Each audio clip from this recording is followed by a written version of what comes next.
se trata de hacer es tratar de inyectar toda la zona. Entonces, no siempre vas a tener pues, una franja. A veces podrías tener algo diferente, ¿no? En realidad, en este caso, bueno, ha sido un ejercicio bien fácil, ¿no? Una línea. Pero podríamos tener otro caso en el cual tendrías que trabajar ya de manera direccionada. Es más, podría que en alguna zona por acá tengas una fisura muy grande y tengas que rellenarla y entonces ahí todo va a ser primario. ¿Depende del desplazamiento que le decía? Eso va a depender del... Es que hay varias variables o varios factores que nosotros no vamos a tener que determinar para ello. Por ejemplo, ¿no? Hacerle pruebas al suelo o a la roca que tengamos para ver cuál es su permeabilidad. Ver la lechada que voy a usar, que es va a ser la más... O sea, tú tienes que hacer un balance entre el tipo de suelo y la lechada que quieres usar y buscar la optimización en costos. Porque normalmente lo que va a primar siempre, se lo digo por experiencia que siempre he visto, lo que prima siempre es el costo. Entonces tú tienes que tratar de optimizar al máximo como para que, dependiendo del material que tengas, puedas usar la lechada más barata y que cumpla. Vamos a subir donde sea 5 millones más o menos la permeabilidad. ¿A cuánto recomendarías tú o cómo sería el criterio de desplazamiento? ¿No? Bueno, eso sí son datos muy específicos que después podemos pasar. No, en realidad depende de varias cosas. Depende, como te digo, de la lechada sobre todo. ¿Qué tipo de lechada vas a usar? ¿No? ¿Qué vas a usar? Si vas a usar un mortero, vas a usar una lechada, vas a usar una inyección de gel. Y depende también del diámetro que tú le des a tu perforación, por ejemplo, ¿no? Y de la capacidad que tengas para darle la presión al material. Y lo que se da bien, ¿no? Exacto. O sea, no es simplemente... El suelo es una variable, pero así como esa hay otras variables, como te digo, el tipo de perforación que vamos a usar. La perforadora y la máquina que va a ser la que inyecte la lechada que voy a usar. Entonces, como que dar un dato así, parece qué cosa tengo, si tengo grabas, ¿qué hago? O sea, te puedo decir qué se hace, pero específicamente cuánto es el espaciamiento, cuánto es la distribución, ya tendría que ir a barrer con todas las variables para poder dar un dato exacto. Si te digo cada metro, de repente estoy encareciendo el proyecto. Si te digo cada 2 metros o 3 metros, de repente ya te estoy siendo muy suelto y quizás no sea lo ideal. Lo importante, digamos, es de que después tiene que comprobarse, ¿no? La eficiencia del sistema, ¿no? Exacto. Si es que el sistema aplicado evidencia, digamos, con las pruebas de comprobación que hay todavía vacío, entonces se tiene que fortalecer, digamos, el sistema en otros puntos de perforación. Exacto. Se hacen normalmente las pruebas que les comentaba y con eso ya podríamos verificar nosotros si es que por ahí ha ocurrido uno de los problemas que grafiqué acá, ¿no? Por ejemplo, ¿no? Lo más típico es que se te vaya, la lechada no es la adecuada y ya cuando llega hasta la mitad de la grieta que tú querías estabilizar o rellenar, ya se te endureció y ya evita que siga pasando y uno a veces en el programa verifica y se da cuenta que en realidad ya como que ya se hubiese llenado todas las grietas, pero hay que por eso hacer las pruebas que usted comenta y hay otras pruebas adicionales, ¿no? Que nos permitiría a nosotros de repente por arriba, ¿no? O sea, imaginemos que este es un talud, por la parte de arriba hacer una perforación para verificar el relleno de las... Claro, el asunto es de que las pruebas son a lo largo de la grieta. Es longitudinal, ¿no? No transversal, es decir, porque es difícil, digamos, por debajo de un relleno penetrar así, ¿no? Si de la línea de inyecciones, penetrar así, hacer pruebas así, difícil, ¿no? Tiene que ser... Ahora, en realidad nosotros normalmente cuando hemos tenido este tipo de casos hemos podido direccionar nuestras perforaciones. ¿A qué voy? Si teníamos, por ejemplo, el ejemplo mismo que usted comenta, ¿no? Teníamos de repente la inyección que venía en esta zona y acá teníamos las grietas y nosotros queremos ver al costado qué pasó, podríamos proyectar una perforación en diagonal. O sea, en realidad eso podría tener una forma de solucionarse y a eso está supeditado la metodología o a los equipos que tenga cada empresa. Nosotros sí, como les comentaba, ¿no? A veces hasta horizontal hemos podido hacer. O sea, no hay problema con ello. ¿Cuál es el ancho de influencia de la inyección? Es que va a depender. De nuevo es la misma pregunta que tenía atrás, ¿no? O sea, depende del tipo de suelo, depende de la grieta. Pero normalmente lo que se maneja acá, o cómo se mueve esto, es con la cantidad de bares que tú le puedas meter de inyección, de presión. O sea, esa es la variable que uno podría indicar, bueno, yo le puedo dar hasta 5 bares, hasta 6, o sea, dar ese dato. Pero tanto de decir esto me va a abarcar unos 3 metros, 4 metros, cosa diferente es con la metodología de J. Grouting, por ejemplo. Lo que vamos a verlo en la siguiente presentación. qué? Porque ahí sí puedo hacer hasta pruebas más concisas, más visibles. En cambio en esto a veces lo que yo hago es rellenar la grieta y listo, ¿no? O sea, trato de meterla a tanta presión que, es más, por ejemplo, ¿no? Tenemos la experiencia en el metro de Barcelona, que se usaban este tipo de inyecciones, pero en realidad para levantar el tipo de suelo.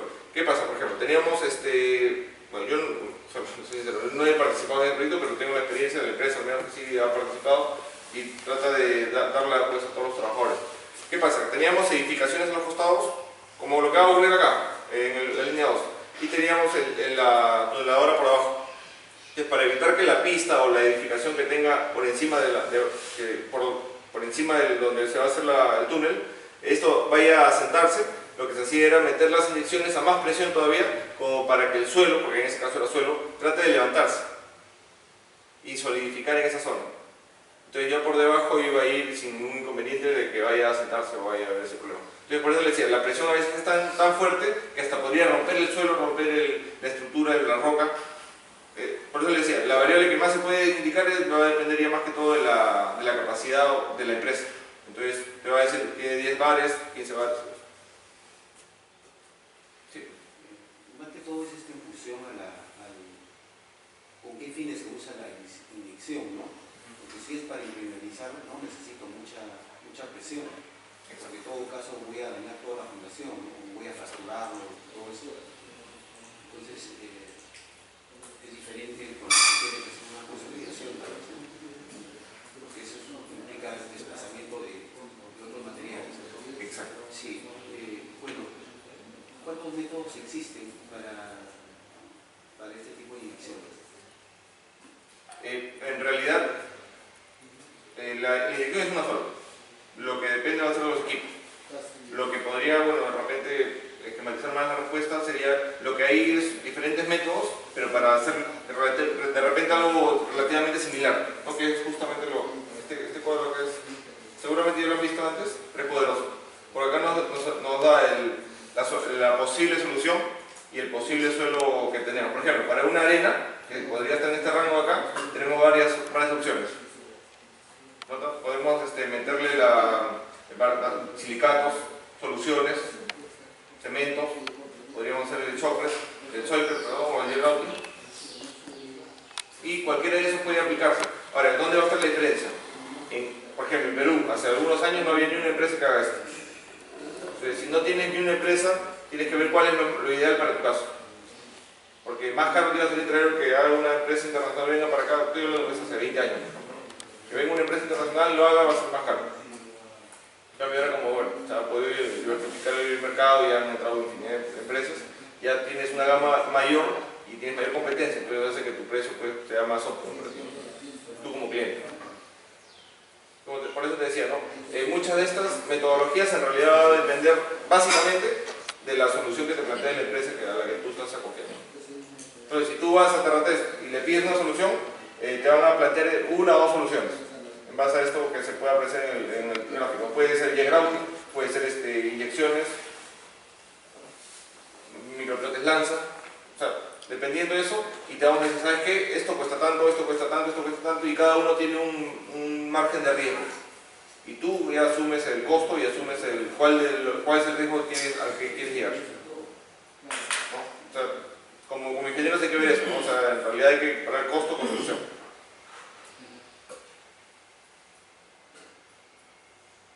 ¿Sí? ¿Alguna otra consulta? Vamos a la siguiente.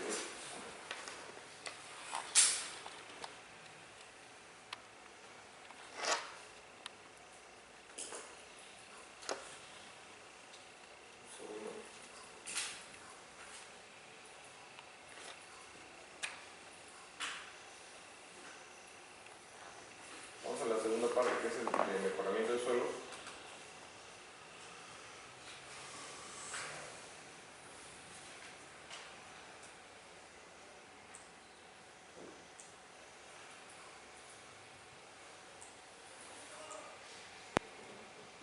Para esta parte de acá, por ejemplo, de empresas, se utiliza, pero el J-grouting se utiliza, por ejemplo, pero que es parecida a las inyecciones. Van a ver que va a haber bastante similitud. La metodología casi parecida, solamente que no hay el uveón, por ejemplo, ¿no? Perdón, no hay los factores.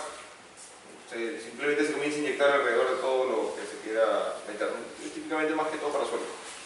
Y lo que sí se aplica bastante, porque acá he traído diferentes metodologías, por ejemplo, la columna de grava, cuando tenemos algún material cercano o queremos hacer algunas obras civiles alrededor, circundantes, tenemos que ver qué metodología es la ideal también, ¿no? No necesariamente está debajo de la presa o al costado de la presa.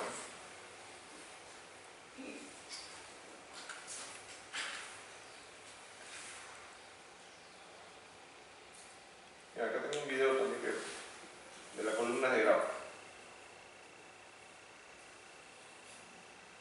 Bueno, normalmente cuando tenemos, esto es una pequeña introducción, cuando tenemos alguna estructura debajo de un suelo malo, lo que se busca es hacer pilotes, micropilotes o alguna fundación especial para poder llegar a los estratos inferiores, ¿no?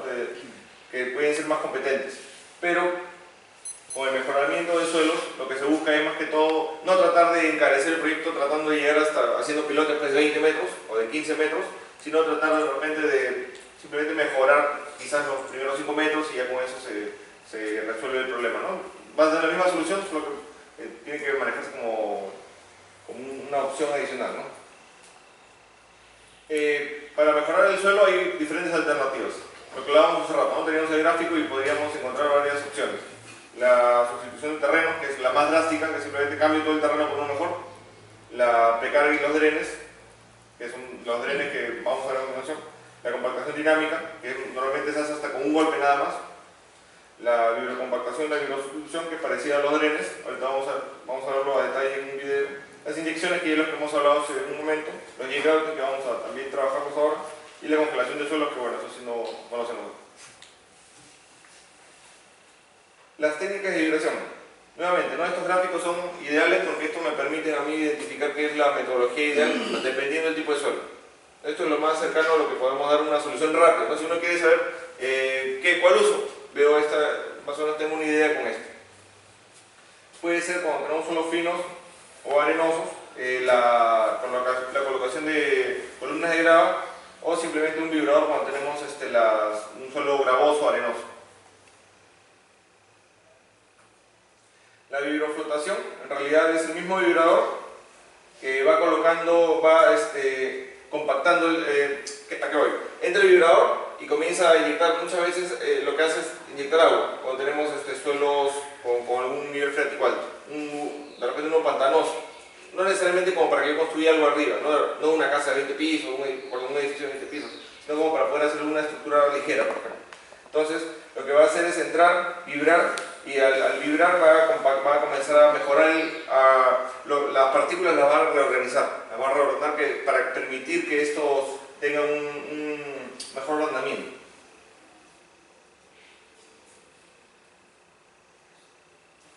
Las columnas de grava, por su parte, normalmente es un gran vibrador que se va metiendo al suelo, y el movimiento hace que las partículas circundantes, igual que el anterior, se comiencen a ordenar. Y adicionalmente a ello, lo que voy a hacer es por la punta del vibrador comenzar a rellenar con gravilla. Entonces, yo meto la inyección, perdón, el vibrador hasta la profundidad máxima de diseño, 10 metros, 15 metros, lo que fuese, y comienzo a vibrar, y a medida que voy subiendo el equipo, va a ir rellenando con gravilla. Esa es una gravilla selecta y especial, quedando al final de este modo, ¿no? Acá podemos pensar que el plomo, por ejemplo, era un suelo de menor densidad o menor, más suelto. Entonces nosotros vamos a ir subiendo, bajando el equipo como para poder rellenar los vacíos que voy a generar con gravilla. Acá tenemos un video. Esto fue en el Callao.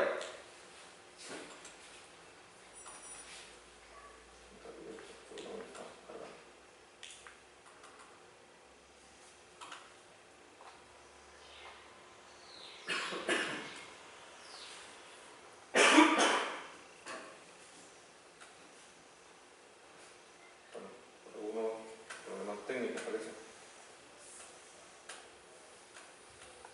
No corre el video.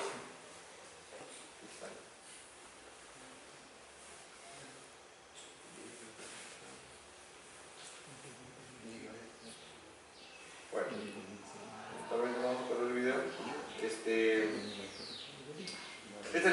la perforación, quise ejemplificar porque acá en esta parte de acá se ve la gravilla que se va a ir rellenando en la punta, ¿no? De abajo para arriba, de manera ascendente.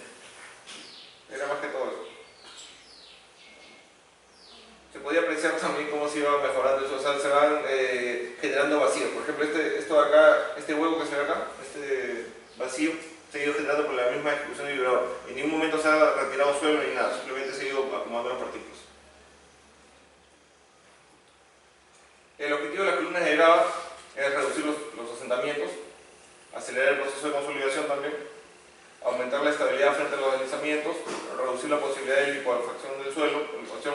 ¿A qué va este tema, por ejemplo? Normalmente cuando ocurre la licuación, lo que ya han venido precediéndome otros ingenieros que han podido explicar muy bien esto, el agua trata de escaparse por algún lado, y como no puede, licúa.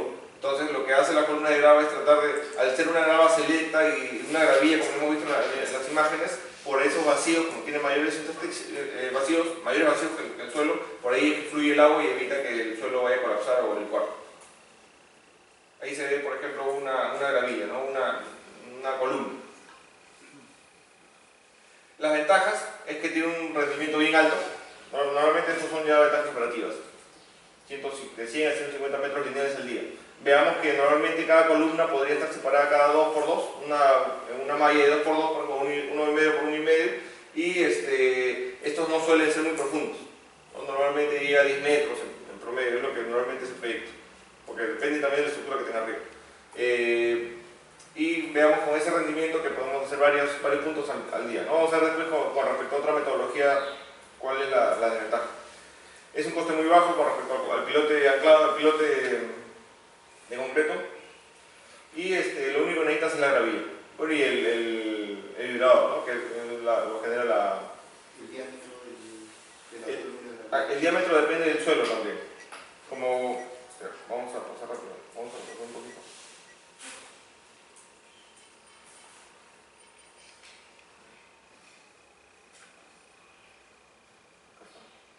¿No? El diámetro depende de la consistencia o del suelo. Cuán blando o cuán rígido sea.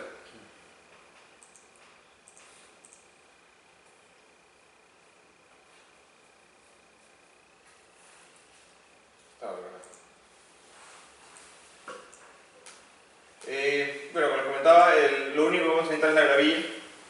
Normalmente puede ser alguna gravilla especial si es que tenemos algún material cercano, o hay que traerlo a veces de otro lado, ¿no? Algún material de préstamo. Normalmente debajo de cada columna de grava después se hace una cama de gravillas, o sea, se pone como si fuese las patas de una mesa, las columnas van a ser las patas y después se genera una mesa, una capa adicional de gravilla como para que sobre eso ya se asiente el material y trate de redistribuir de mejor forma la sobrecarga, ¿no?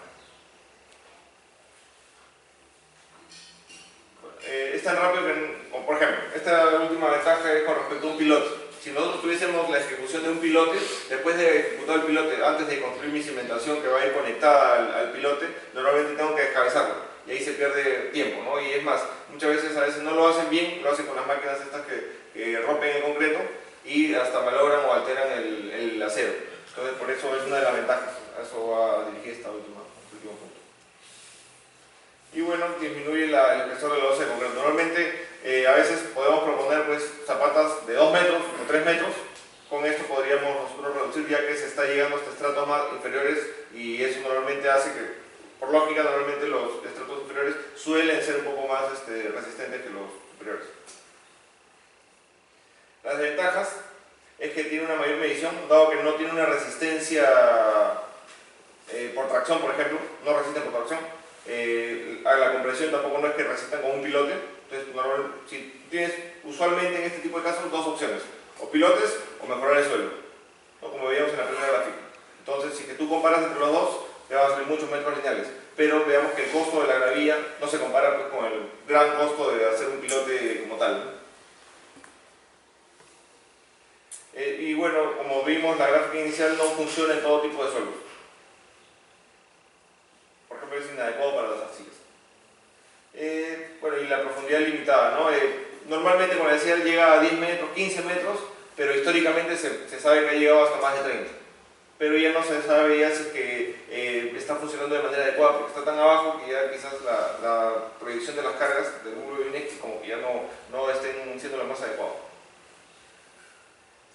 Y bueno, ahí se hacen las cargas de diseño que comentaba, ¿no? 20, 50 toneladas como compresión, no funciona la tracción, no es como un pilote que sí puede funcionar a compresión o tracción. Y no ayuda mucho al corte tampoco, ¿no? Si que tuviésemos un sismo y tengo sobre ello una estructura, no es que me va a impedir que la estructura se vaya a mover. Cosa que un pilote pues, podría evitar, ¿no? O sea, no es que no se va a mover, sino que va a reducir sus movimientos. Acá la comparación directa, ¿no? Normalmente en cuanto a longitud es de 3 a 1 del pilote con las columnas de grava. Las longitudes, usualmente el pilote puede llegar a mayores profundidades. Los plazos normalmente suelen ser, en cuanto a metros lineales por día, suelen ser muchísimo mayor que la ejecución del pilote, y los costos normalmente también, dado que solamente necesito gravilla, de 1 hasta 3, 1 a 5, ¿no? Dependiendo del tipo de proyecto y la cantidad de pilotes que tenga, pero suele estar en ese rango. Ahora vamos a hablar del J-grouting. ¿Tienen alguna duda con respecto a la columna de grava? ¿Cómo conocer esto? Como les digo, es otra metodología igual que las funciones, bastante sencilla, no tiene mayor ciencia filosófica, ¿no? al respecto, simplemente es aplicable, se ve que ha funcionado muy bien siempre y tiene varias ventajas y a la vez desventajas, ¿no? Dependiendo del tipo de caso. Para una presa en realidad no tiene tanta aplicación para la presa en sí, pero mucho para las obras civiles adicionales que se hacen, ¿no? Eso sí se ve un montón. Y sobre todo cuando hay licuación o alguna zona pantanosa cercana.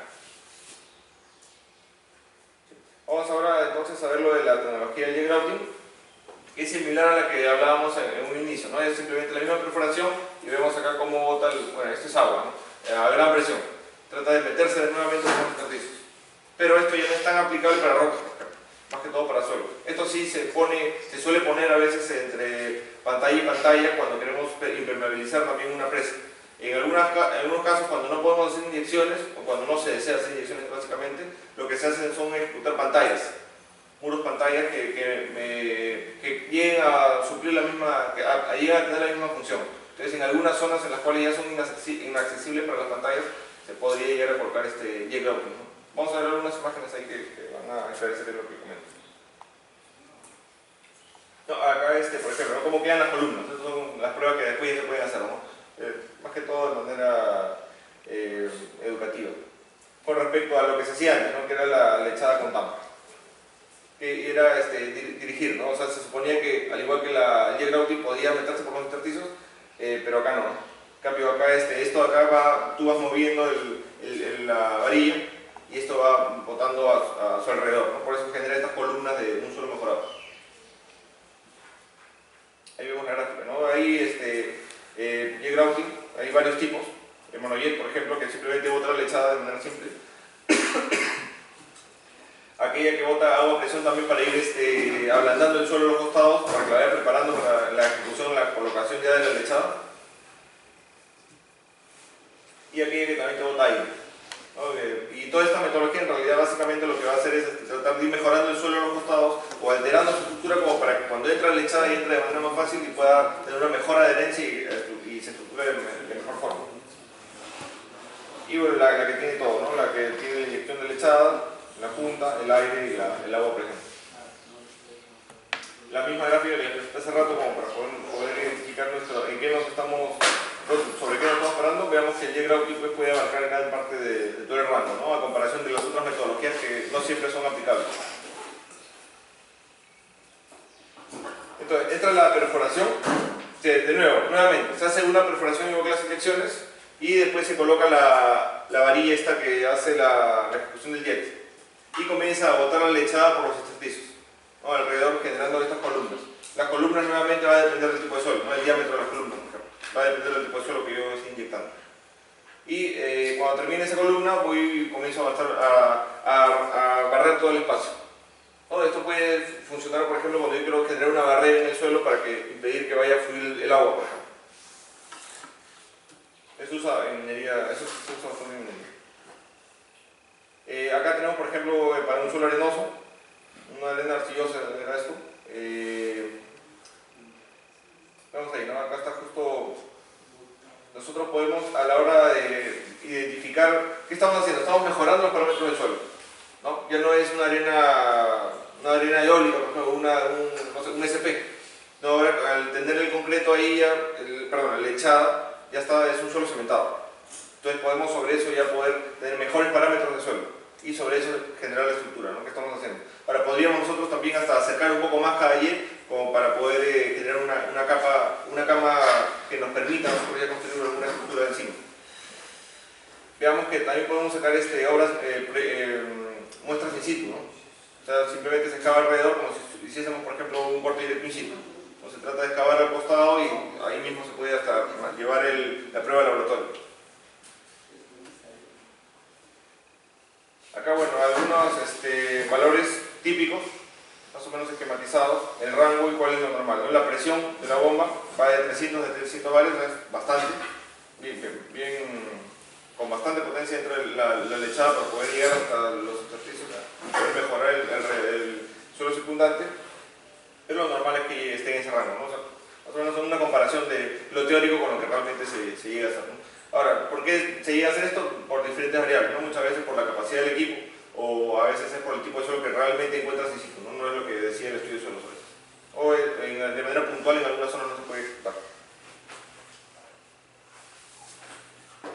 Para recalces, o sea, algunas aplicaciones directas para recalces. Normalmente cuando tengo una estructura antigua en la cual yo quiera sobrecalzar, hacer un sobrecimiento, yo le coloco estos jets y ya puedo mejorar el suelo.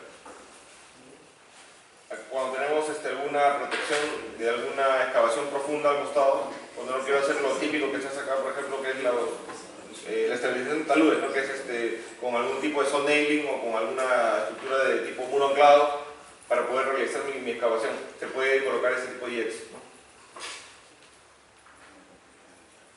Acá algunos ejemplos. En realidad hay ejemplos, hay un montón, porque esto, como les digo, no es... Ahora, si bien no se aplica mucho o no se ve mucho en Perú, en realidad esto es una tecnología que se ha aplicado un montón en diferentes países, ¿no? Y ya se está aplicando en Perú. Lo que pasa es que muchas veces el problema cuál era, que no había una empresa que lo haga. Entonces ahora que ya hay empresas, porque como Terrates no es la única que pueda hacer este tipo de trabajo, ya se está volviendo más común, más comercial.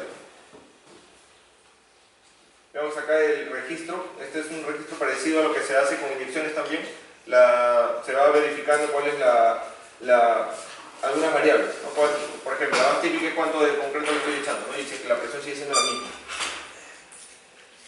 Entonces vemos que acá hay diferentes variables que vamos a ir nosotros considerando a la hora de ejecutar el jet. Veamos acá cómo queda. Aparte, nosotros lo que se suele hacer es como, por ejemplo, ¿no? Cuando haces pilotes, un pilote de prueba, ¿no? Siempre se busca para poder verificar que lo que estás haciendo ha sido lo más adecuado. Se hace también jets de prueba para que tú puedas de repente hacer el ensayo, ¿no? Ensayo de in situ o ensayo, o puedes llevarte un pedazo de muestra al laboratorio. No necesariamente lo tienes que hacer debajo o la que va a servir ya o la que va a quedar dentro de tu estructura, ¿no? Veamos ahí que en realidad se estabiliza muy bien, ¿no? Se crea otro material finalmente. De lo que era un suelo X se va a crear un suelo con hielo. Se miden los diámetros y es más, a veces lo que se hace es hacer primero los campos de prueba para poder optimizar el diseño, ¿no? Muchas veces el estudio solo decía que se le hacen las pruebas en las cuales tú con ello vas y lo calculas, haces un cálculo y dices, bueno, voy a usar tantos jets y el jet tiene que llegar a tanta profundidad y tengo que usar tanta presión.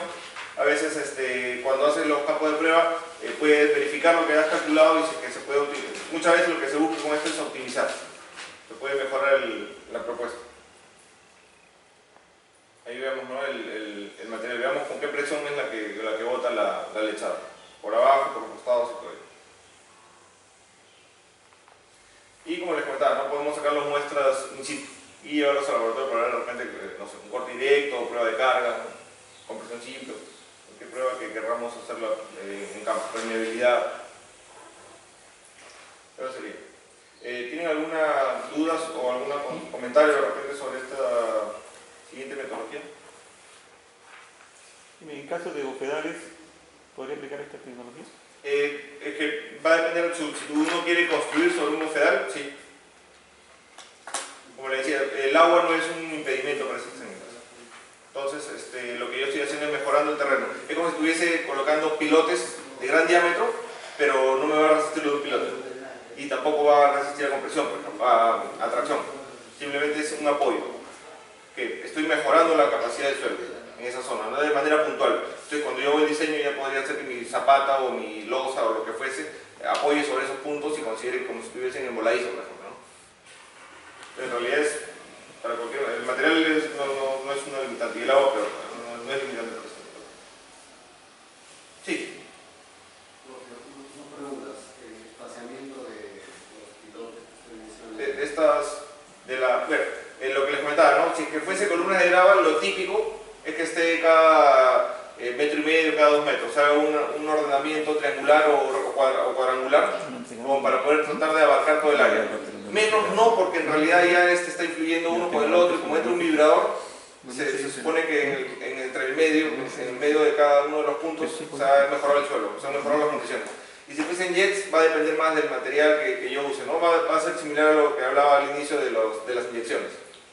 ¿No? Ya puede ser, pues normalmente lo típico es cada 3 metros, por ejemplo. Porque se estima que se recrezca pues hasta 1 metro, ¿no? el diámetro final. Y como les decía, va a depender también de qué cosa quiera hacer después, o sea, cuál es el objetivo de hacer esas columnas. Yo quiero que se unan, como usted dice, para poner una capa. Ya. Claro, entonces lo que se tendría que hacer son jets alineados, y se tendría que hacer algunos jets de prueba para ver cuál es el diámetro final que podría realmente abarcar mi terreno. Entonces, por ejemplo, no voy a hacer 1, 2, 1, 2. Hago mi primer jet, después al costado otro, y una vez que ya tengo los dos, por ejemplo, cada 2 metros o cada 3 metros, hago uno en el medio. ¿No? Tipo primaria, secundaria, como lo que comentabas tú de las inyecciones, ¿no? Igual tratando de abarcar todo. Pero recordemos que como que hay algunas limitantes, ¿no? Para eso. Habría que ver específicamente el proyecto para poder identificar si es que el jet sería lo ideal. Funciona, pero si es que yo tengo, por ejemplo, un material que llegue pues, hasta los 30 metros, mi jet pues, no va a llegar a 30 metros, ¿no? Entonces habría que ver ya otro tipo de metodologías. Lo que normalmente se usa en ese tipo de casos, si es que yo tuviese grandes profundidades, es hacer las pantallas que le comentaba también. Voy con una cuchara bivalva, retiro el material, puedo usar nuevos bentoníticos o algunas capas que me permitan a mí pedir que el suelo se me colapse, y hago rellenos de concreto ya mismo, ¿no? Y comienzo a hacer una pantalla, ¿no? Pantallas continuas que me permitan a mí llegar a agarrar todo el espacio. Y entre pantalla y pantalla, para asegurar que no quede ni una fisura, normalmente se puede usar desde inyecciones o el mismo jet, dependiendo de la profundidad que se tenga, ¿no? Porque a veces tengo una pantalla acá, otra pantalla acá, después yo una terciaria, una que va en el medio, pero quizás por ahí no se está asegurando bien, dependiendo del material que tengamos, ¿no? La unión entre una y otra. Entonces lo que se busca es tratar de rellenar con este tipo de tecnologías. Pero es poco usual, ¿no? Porque normalmente cuando yo mi diseño de pantalla, yo 1, 2, después hago uno en el medio, o 1, 2, y voy amarrando todas mis pantallas. Suele ser un poco más seguro, pero es un poco más costoso porque ahí ya estoy usando concreto, estoy usando a veces también un diseño de acero, porque hay que hacer una malla, ¿no? Un enmallado para evitar que el agua vaya a malograr mi concreto. La otra pregunta que quería saber es ¿hay algunas pruebas de control una vez que ya está hecho ¿El jet? el jet? Sí. ¿Cómo puedo yo pedir eso al laboratorio? Por ejemplo, ¿no? Acá veamos, esto es lo que les comentaba al final. Este es durante la ejecución, algunos controles, el mismo programa o el mismo software que uno vaya a utilizar. Estas son cosas sencillas, nada, porque nada más me está calculando cuánto de flujo estoy metiendo. Casi todo es con flujo, ¿no? Verifico cuánto de lechada estoy metiendo durante la ejecución. Y si pues después ya hago un campo de prueba, como se ve en la gráfica, y trato de extraer material. Estos mismos materiales, estas columnas que se ven acá, estas son los jets finales. Entonces ahí yo puedo sacar una muestra, llevarla al laboratorio y hacerle la prueba que necesite, que me convenga, o sea, puede ser desde permeabilidad, corte directo, puedo hacerle una prueba de cargas, lo que necesite, para conocer los nuevos parámetros de este suelo, ¿no? Porque ya ya no es el mismo suelo, estoy alterando la estructura del suelo, estoy alterando las propiedades para mejorarlas. Una consulta. Sí. Aquí en la diapositiva se ve que se ha excavado, ¿no?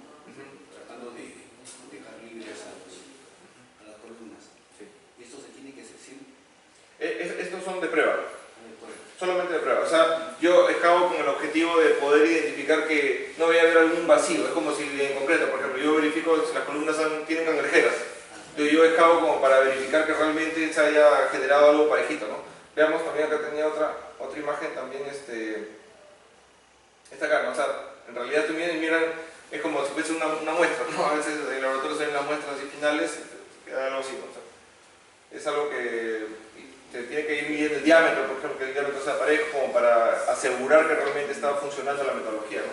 Porque puede ser o que el equipo esté fallado, o que haya que reparar algo, o que el suelo de repente haya tenido quizás hasta alguna capa adicional, ¿no? Algún lente por ahí de algún suelo diferente al que estamos considerando y esté alterando la forma, ¿no?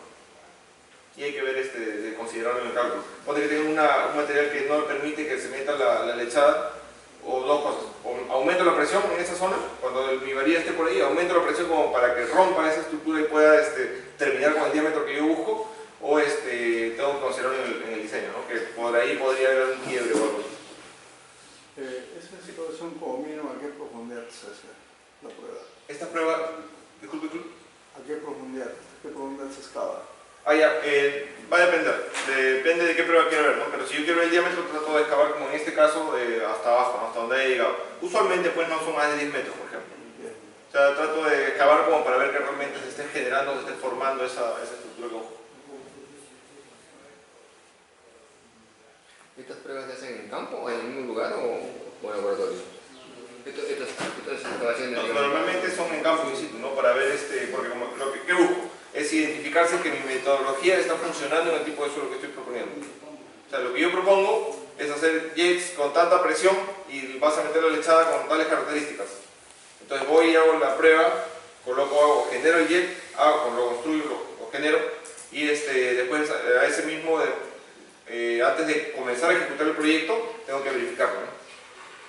O sea, lo puedo hacer a un costado, ¿no? En una zona en la cual yo sé que que tenga las mismas características definitivamente que el suelo que voy a trabajar, pero que no altere o que no afecte la zona. Porque esto que ya está excavado. Hasta el límite. Normalmente no es hasta el límite porque, bueno, lo que va a pasar es que se va a caer, ¿no? A un costado. O sea, se busca que sea algo representativo. El tipo de mortero lechada que se inyecta es agua cemento. Agua cemento, algunas veces tú le echas algunos aditivos dependiendo de lo que busques, ¿no? ¿Por qué? Porque pone que tengas un flujo de agua, o que tengas un flujo con bastante presión, o tengas alguna presión intersticial así que te esté incomodando, que te esté afectando. Tienes que echarle de repente o algún acelerante para que frague, o algo que te impide que frague rápido, ¿no? O sea, normalmente no es solamente lechada y agua, ¿no? O sea, con cemento y agua. Normalmente se le echa algunos aditivos que te permiten darle las características que necesitas para el proyecto específico. Y eso va a depender del tipo de suelo, de las características del proyecto, porque puede que esté tan lejos que mi planta de cemento como que no va a llegar, entonces tiene que haber bastantes detalles que va a depender y de los cuales va a depender el tipo de cemento o lechaje que voy a utilizar. ¿Mayormente han empleado en arcillas o...? Normalmente es en arenas o arcillas, como vimos en la primera gráfica, había una gráfica, es aplicable para acá está. El grounding es el que más aplica. Por las restricciones, digamos, respecto de las otras, digamos, el grounding básicamente funciona para las finos, ¿no? Para los... Sí, pero como podemos apreciar acá, ¿no? El grounding justo el primero, verde, podría llegar a grabar arenas finos en comparación a otras metodologías como la inyección que les mostraba hace rato, ¿no? Que solamente ayuda, no era tan aplicable para finos. Sí.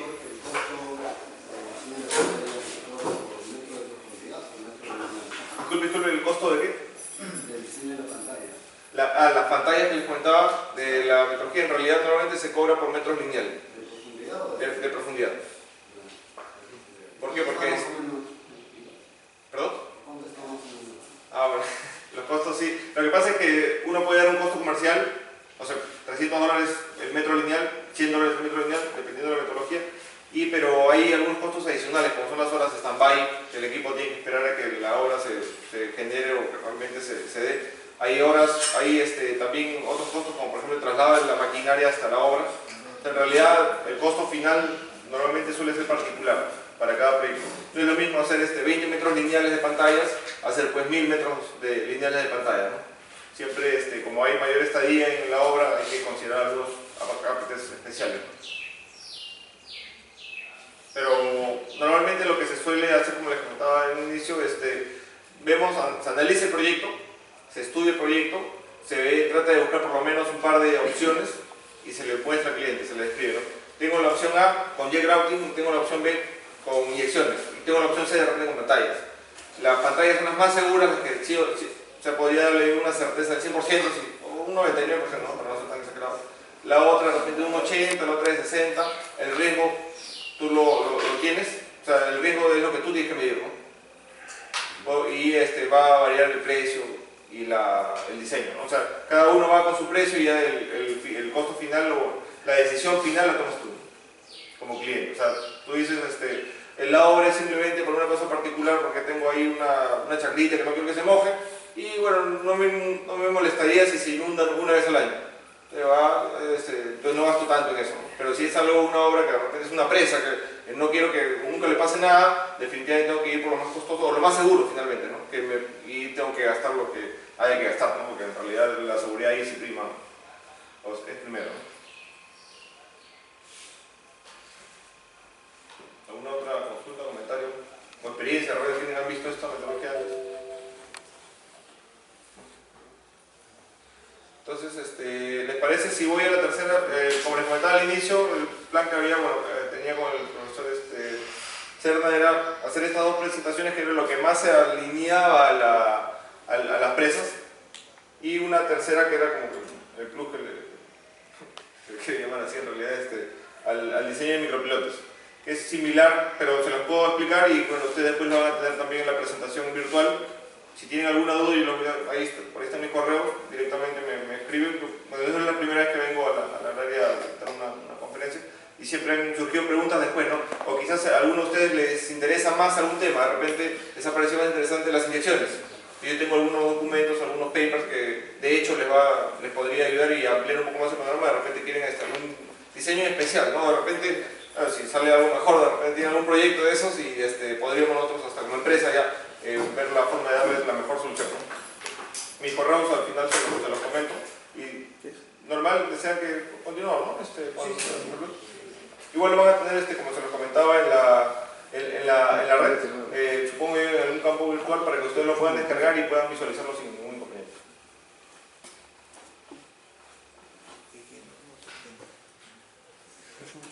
La aplicación ya de los micropilotes normalmente ya es más que todo para obras civiles. No es tanto para una presa como tal. Las obras civiles pueden ser las que complementan para una presa. No solamente voy a la presa y me voy y ya nunca más vuelvo, ¿no? O sea, definitivamente siempre voy a tener más problemas que acarrean la ejecución de cualquier obra.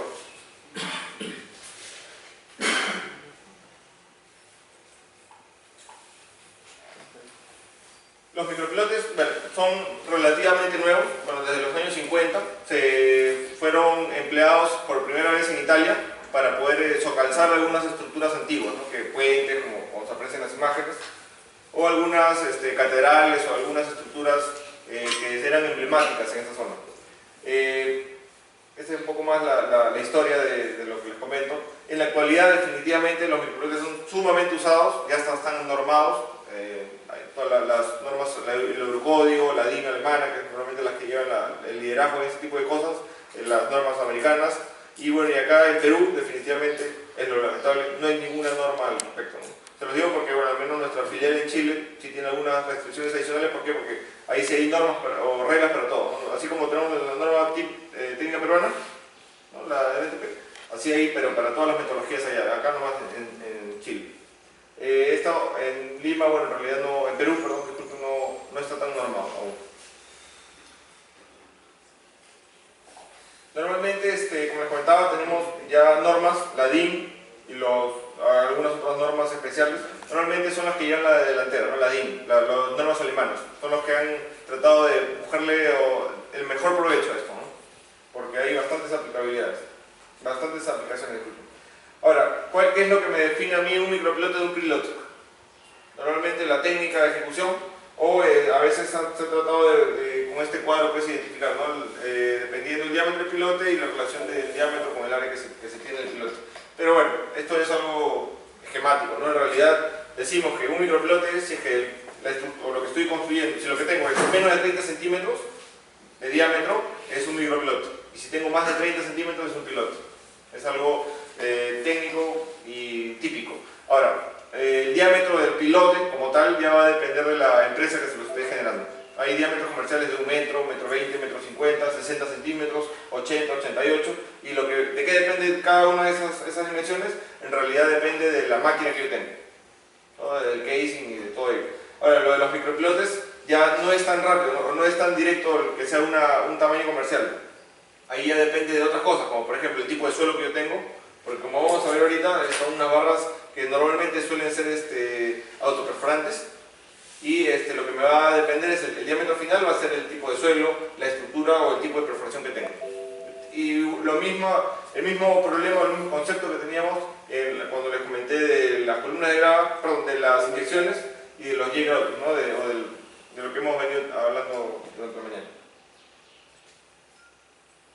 Como se puede ver, bueno, lo que les comentaba ya, ¿no? Normalmente son menos de 30 centímetros, son micropilotes. Así se le denomina en el mercado.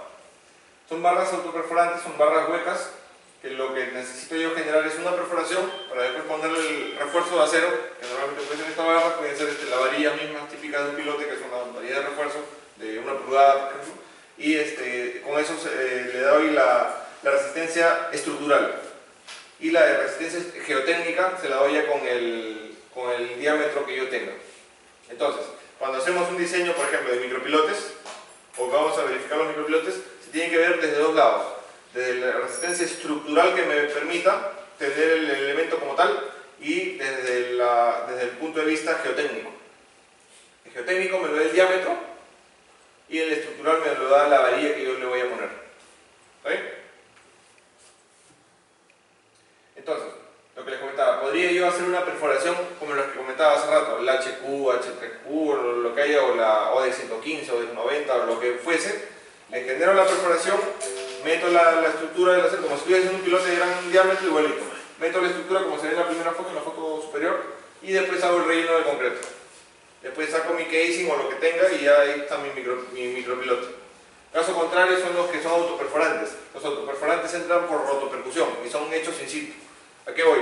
Entra, la punta comienza a triturar el suelo, comienza a generar el vacío, comienza a entrar por la punta, comienza a botar lechada o agua, o aire a veces, y comienza a generar el vacío hasta la longitud final que yo tengo. Puede ser 10 metros, 12 metros, 15 metros. No suele ser más porque se llega a desviar. Después les comento yo. Hasta la profundidad final llega mi micropilote, y una vez que ya está, simplemente sello la parte de la tapa y listo. O sea, simplemente lo meto. Y la misma forma de meterlo es que se genere el micropilote, por rotopercusión y porque la lechada se va llenando en los intersticios desde la punta. ¿Ven? Acá es como se ve. Esto de acá, este acá es la varilla, esta de acá es el concreto que se genera. Ahora, como les comentaba, ahora yo podría darle diferentes, si mi problema de repente es estructural, por ejemplo, si mi problema es estructural, yo podría hacer uso de diferentes varillas, ¿no? Porque a veces el suelo es competente, por ejemplo en Lima, la grava es competente. Si yo quiero aplicar esto, mi problema no es de geotécnico, mi problema es estructural. Entonces, si es que yo quiero que mi micropilote me aguante 50 toneladas, por geotécnica no voy a tener problemas, simplemente determino cuál es la longitud. Pero puede ser estructural, porque puedo poner esta varilla pequeñita de 42 pulgadas, perdón, 4,2 pulgadas, 42 milímetros, perdón, que son pequeñitas, o puede ir hasta 130 milímetros, ¿no? Va a depender del tipo de suelo o de lo que tenga en stock, por ejemplo, ¿no? Entonces va a quedar una cosa así. Veamos que esto de acá representa la cimentación de lo que yo quiera generar. Esto de acá, por ejemplo, es dos tipos de suelo, y acá está el contacto litológico. Veamos que acá las varillas se van amarrando entre sí tipo macho-hembra, vienen normalmente de cada 3 metros, se van amarrando hasta darle la longitud final que requiero, y se le puede poner manguitos, y bueno, depende del material que use. Y en la punta es que va, como se puede apreciar acá, ¿no? En las puntas es que va botando la lechada, y tiene diferentes broques. Entonces cada vez que va entrando el material hasta la longitud final, va a ir por rotopercusión, va a ir matando, bueno, golpeando el suelo y va a ir triturándolo y va a ir metiéndose hasta la longitud final. Y la lechada que va botando en la punta va haciendo que se lave al inicio las partículas y salgan por el inicio de la perforación. Y finalmente, cuando llego a la longitud, lo último que boto, porque son estructuras huecas, esas barritas que se ven acá son huecas, por el medio va metiéndose la lechada. Cuando ya llego a la longitud que yo necesitaba por longitud, ya como de diseño, perdón, ya lo último que boto es la lechada que yo necesito. Entonces ya con ello ya logro generar mi micropilote. ¿Está bien? ¿Más o menos? ¿Sí? O es que veo que como que no he logrado Y en este caso, cuando tú realizas la perforación, y ese es un roto percusivo. Exacto. Lo que pasa es que sacas tú todo este suelo sale. Exacto. Tenemos esas dos opciones. O entra por aire con aire. Sí, en realidad el suelo sale. Lo que pasa es que a la hora de entrar, yo voy triturando y voy reacomodando las partículas a medida que voy entrando. ¿Está bien? Pero puede que también tenga rebote. Por eso es que la máquina normalmente van a ver que tiene un plato acá al final y sí salta, en realidad, sí, esta perforación sí salta, sí llega a saltar algunos detritos que se generan por lo que estoy rompiendo el suelo, y como entra el aire o el agua o la lechada pobre a gran presión, bota todo, o sea, va entrando. Hago mi brazo así, podría hacerlo así, pero en realidad así porque yo puedo darle cualquier inclinación a este elemento. Va entrando el material y a medida que va golpeando, va triturando el suelo por la boca o por donde yo estoy generando la excavación, la perforación, por ahí va botando los detritos, el aire o la lechada, el agua que he utilizado para poder llegar hasta la longitud final. Una vez que ya llegué a la longitud final, por el medio ya dejo de botar aire o dejo de botar agua. Lo que comienzo a botar es la lechada final que yo necesito. Entonces, como entra presión, hasta que sale de la punta, hasta que llegue acá ya la lechada, realmente hay un tiempo, ¿no? Que normalmente se mide dependiendo del caudal que yo le meta, hasta que me comience a botar, ya que realmente es la lechada final, ya yo puedo decir que mi micropilote ya está listo. Y no nada más. En comparación, estos son los autoperforantes. En comparación a los que yo hago in situ, que son los que están arriba, por ejemplo, yo primero tendría que ir a hacer mi armadura. Esto ya no se le puede dar tantos diámetros en realidad, o perdón, tantas inclinaciones. Normalmente lo de arriba, esto que se aprecia acá, sí es sí suele ser solamente vertical o algunas pequeñas inclinaciones. En cambio, con el autoperforante yo le puedo dar hasta 90 grados teóricamente. Es más, si yo quiero hacer algún túnel y quiero hacer de repente algún paraguas, podría hasta darle inclinaciones hacia arriba. Pero ese es otro tema que podríamos, no me quisiera dilatar tanto. Por ejemplo, para este caso de acá, para este tipo de micropilotes, en realidad sí yo tendría que hacer una excavación. Hago la excavación con un casing de repente. Después hago la estructura, la coloco como si es un pilote típico. Coloco la estructura, el acero, y después lo relleno de concreto. Es lo típico, ¿no? Lo que nos innova, lo variable es con los autoperforantes, ¿no? Que son los de abajo. Que son los que le vengo a mostrar, porque en realidad son más fáciles de hacer y mucho más rápidos. Después simplemente cuando ya cuando ya llegó al concreto, se trata de generar alguna unión nada más con la cimentación, con la estructura, con lo que yo quiera colocar ahí. Esto como se aprecia acá, ¿no? Bueno, al final le hablo de las ventajas y desventajas. Acá está, ¿no? Veamos cómo queda, ¿no? Entra por repercusión hasta llegar a la longitud final y va metiéndose por los intersticios de lechada. Veamos acá cómo queda al final, si yo pudiese excavar y retirar, veamos que queda una columna bastante grande, ¿no? O sea, no es algo pequeñito o una pequeña capa. En realidad, por ejemplo, ¿no? Para arenas suele aumentarse 5 milímetros, es bastante eso. Sí, para arenas es 5 milímetros. Para grava puede ser hasta casi 75 milímetros de diámetro exterior. ¿Qué pasa? Por ejemplo, si yo meto una varilla de las de 4 milímetros, claro, 4 milímetros, 40 milímetros, perdón, 4 centímetros. Si es que yo meto una varilla de 4 centímetros y estoy en una arena, podría llegar a diámetros finales, a este diámetro del suelo final, sin ningún problema, hasta 12, 14, 15 centímetros de diámetro final, ¿no? O sea, llega a ser un pilotito que, claro, si no lo voy a comparar pues, con los pilotes de gran magnitud, pero como micropilote es algo bastante considerable. ¿Ya? Hay algunas fórmulas que simplemente cuando tengamos arena, de manera general, le aumentamos esto 5 centímetros. Si este es 4,2, como es en arenas, va a quedar 9 centímetros. Acá, por ejemplo, son 11 centímetros de diámetro de la varilla, del bit, ¿no? de la cabeza del micropilote. Con la arena, cuando es arena, llega a crecer hasta 5 centímetros. Si fuese una grava o una gravilla, llega a crecer 75. Y si es un fino, normalmente no, o una roca, no llega a crecer tanto, llega a crecer simplemente 2 centímetros y medio más, 2 hasta 3.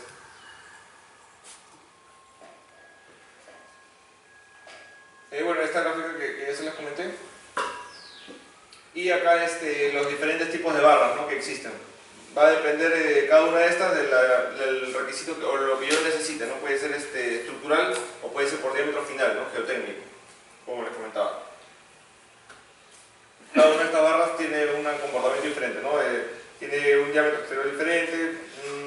Normalmente lo que yo voy a decidir por cuál de estas usar cuando mi problema sea estructural, cuando yo necesito una carga de diseño, ¿no? Por ejemplo, necesito que esto me aguante 30 toneladas, entonces utilizo las más pequeñas. Pero si yo necesito que llegue a 100 toneladas, por ejemplo, ya necesito usar algo mucho más robusto, no más grande. Por eso es que va variando el titán, así se le llama, dependiendo de la carga que yo busque, o el proyecto en sí que tenga, ¿no? De manera particular. Ahora, para no salir de esta gráfica, ahora, puedo yo optimizar mi diseño si utilizo las más grandes también, ¿no? O sea, de repente puedo usar, si necesito que mi estructura tiene, por ejemplo, 100 toneladas, yo podría usar o 2 o 3 de las, bueno, normalmente van de 3, por lo menos van 3 micropilotes, pues se trata de darle una distribución homogénea. Puedo poner 3 de 40 o puedo poner uno solo, ¿no? de 100 de frente. A eso yo, ¿no? Tratando de optimizar. Ahora, los más grandes son los más caros también. Sí. ¿Cómo es el desplazamiento de los bloques? Normalmente hay una fórmula para eso. Si es que yo tengo, por ejemplo, una zapata cuadrada, si se quiere llamar, quiero distribuir mi carga de la zapata hacia los estratos inferiores y utilizo estos micropilotes o los pilotes en sí, porque es genérico. Lo que tengo que hacer es distribuir la carga en los micropilotes. Entonces normalmente es una fórmula por física, en realidad sale que es la carga total axial que yo tenga entre la cantidad de micropilotes y veo la intervención de los momentos. Es P entre el peso sobre la cantidad P entre N más menos los momentos en X por Y. O sea, es una fórmula física en realidad. O sea, trato de que mi carga que yo tengo de manera vertical más el momento, más las cortantes que tenga, trato de distribuirlo en cada punto. Es la distribución de una carga grande en varios puntos. Esa es la fórmula, P entre N más menos momento en X por Y cuadrado. ¿Y la dosificación de la lechada? La dosificación de la lechada es variable y depende de varios puntos. ¿A qué voy? Puede ser, normalmente se llega a 0,45 agua cemento, pero dependiendo del material o de la obra que tenga, si es que está muy lejos del punto donde yo estoy inyectando o bombeando la lechada, necesito mucho tubo, entonces necesito que sea llega a mayor presión y no debe ser muy... la relación no tiene que ser tan baja porque se me puede obstruir la tubería. Entonces, depende de varios factores, como te digo, ¿no? O sea, lo que se busca es que tenga una resistencia por lo menos a los 3 días de 210. Normalmente se le hace también sus probetas de la lechada que estoy empleando para los micros. Acá veamos cómo queda, ¿no? O sea, esta imagen ya es la que les comento, ¿no? Acá está la barra de acero y cuál es el diámetro final que voy a obtener, ¿no? Dependiendo del material o del tipo de suelo que yo obtenga. Entonces, el diámetro final que yo obtenga es lo que le va a permitir dar la estructura geotécnica. ¿Por qué? Porque estos elementos trabajan por fuste o por rozamiento. O sea, no trabajan ni por punta, es como si yo mi estructura la apoyase sobre algo. No trabajan, no es como es como un montadiente. Yo puedo tener una cajita de fósforo, si se quiere llamar así, y sobre varios puntitos, varios palitos. Así funciona esto. Pero a veces el área de abajo es tan pequeña que en realidad casi se desprecia, por diseño se desprecia. Así que, o sea, metiéndonos un poco más al diseño de esto. En realidad por diseño los micropilotes no trabajan por punta, sino por fuste. ¿Sí? Exacto, por rozamiento mismo. Entonces hasta esto puede trabajar como si fuesen pilotes en voladizos o que no llegan a adquirir un refuerzo por punta, ¿no? No sé si me dejo entender. ¿No? Simplemente son flotantes. Están colgados. Están colgados. Solamente trabaja por el rozamiento entre el propio suelo y el micropiloto en sí.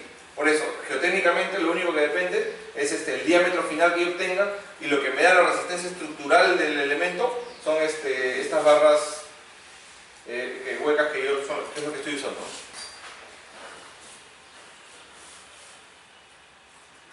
Acá está justo la fórmula que preguntaba, ¿cuál es la fórmula? Realmente yo tengo la carga en la zapata y trato de redistribuir mis micropilotes hasta, mira, le estoy dando inclinación para que me pueda aguantar cortantes ante un sismo, ¿no? O sea, cuando por ejemplo tengo la zapata cuadrada y viene un sismo por un costado hacia un lado, me está aguantando lo de allá, ¿no? Y al eje que yo quiero. Entonces, esa es la versatilidad de esta metodología, ¿no? Que nos permite, sin necesidad de llegar a un extremo, a tener que hacer un pilote o tener que hacer alguna metodología de mejoramiento de suelos, puedo aplicar esto nada más y puedo trabajarlos como de manera flotante, y ayuda y trabaja de la misma forma.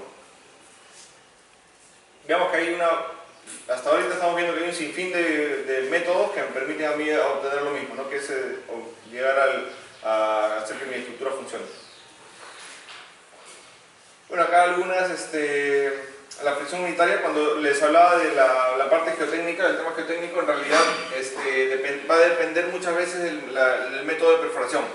¿A qué voy? Si es que yo perforo y boto la lechada, por ejemplo, ¿no? Si es que hago una perforación típica y boto la lechada solo una vez, es IGU. Y si es IRS, es cuando yo boto la lechada y una vez al día siguiente voy y meto la lechada con más presión. Entonces hago que la estructura se rompa y estoy reinyectando nuevamente, ¿no? O sea, normalmente es al poco tiempo, evitando que vaya a fraguar.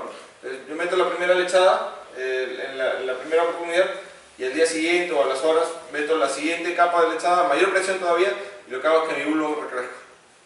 Entonces es por eso que justamente se utilizan estas gráficas de Bustamante, ¿no? Dependiendo de la metodología de perforación, y depende del tipo de suelo, ¿no? De la consistencia, del SPT básicamente.